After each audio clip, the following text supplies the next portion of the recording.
Presented by Unique Films. Unique Films. Unique Films. बोलो बोलो पहरा वाली मैया की।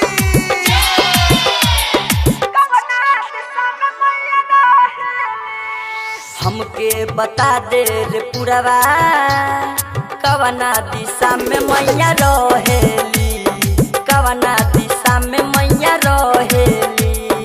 ए पुरवा हमके बता दे रे पुरवा कवना दिशा में मैया रहेली, कवना दिशा में मैया रहेली। पूर्व पश्चिम की उत्तर की दक्षिण केहू ना हमरा से कहेली। हमके बता दे रे पुरवा कवना दिशा में मैया रहेली, कवना दिशा में मैया रहेली। Presented by Unique Films. Unique Films. Unique High Recording Studio, Bariyarpur 4 line Sitamarhi.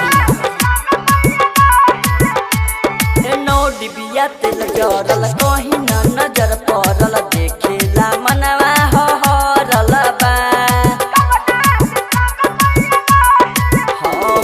नौ डिबिया तेल जरल कहीं न नजर पड़ल, देखेला मनवा हरल बा।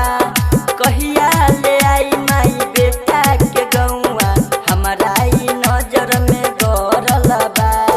निमिया के झुलुआ झुलेली, कवना दिशा में मैया रहेली, कवना दिशा में मैया रहेली।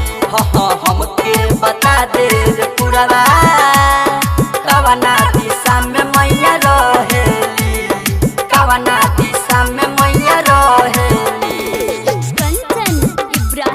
हमके बता दे रे पुरवा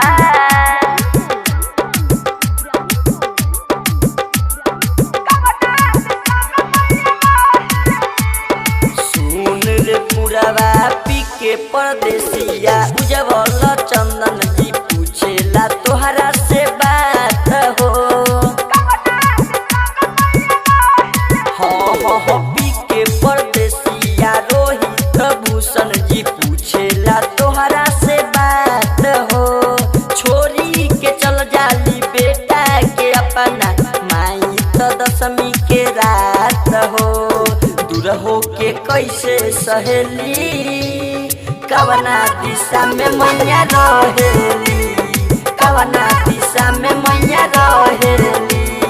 हमके बता दे रे पुरवा कवना दिशा में मैया रहेली, कवना दिशा में मैया रहेली। भाई recording studio, Bariyarpur 4 line Sitamarhi.